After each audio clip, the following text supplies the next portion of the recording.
আমি আপনাদের আজ এমন একটা ভিলেনের সাথে পরিচয় করাবো, যেটা হচ্ছে প্রকৃতির অ্যাকচুয়াল ভিলেন, যেটাকে আপনি দুষ্টু আগাছাও বলতে পারেন।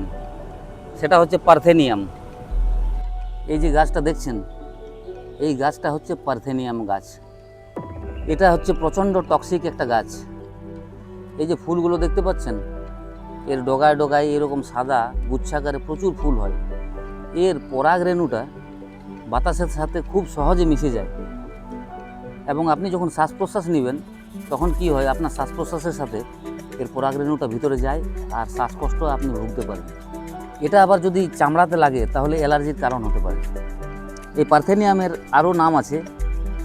কংগ্রেস ঘাস বলে, একে গাজর ঘাস বলে। গাজর ঘাস বলার কারণ হচ্ছে, এই গাছটা লক্ষ্য করুন, আমি জাস্ট এই গাছটাকে তুলছি।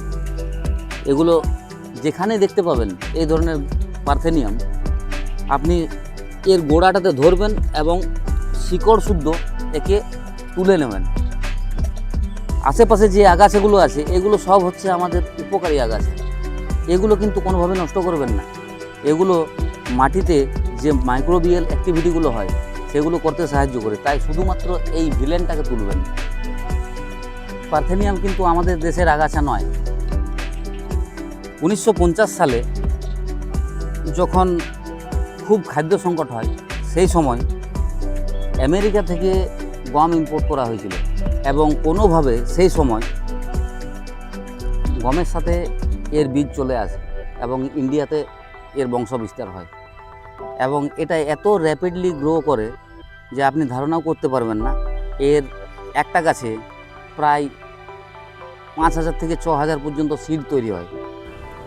এই পার্থেনিয়াম ফসলের প্রচণ্ড রকমের ক্ষতি করে। আপনি যে জমিতে ফসল তৈরি করেন সেখানে যদি পার্থেনিয়ামের গাছ থাকে, তাহলে এ মোটামুটি 40 থেকে 50% নিউট্রিয়েন্টস ও নিজে শুষে নেয়। আপনার ফসলের প্রচুর ক্ষতি হতে পারে। তাহলে সেই জমি থেকে আপনি যতটা সম্ভব এই পার্থেনিয়ামের গাছ সরাবেন। এই ধরনের ইনফরমেটিভ ভিডিও যদি দেখতে চান তাহলে যথাসাধ্য কমেন্ট করবেন, এবং আমিও চেষ্টা করব আমার যতটা জানা আছে আমি ততটা ইনফরমেশান আপনাদের কাছে পৌঁছে দেওয়ার। অনেক ধন্যবাদ।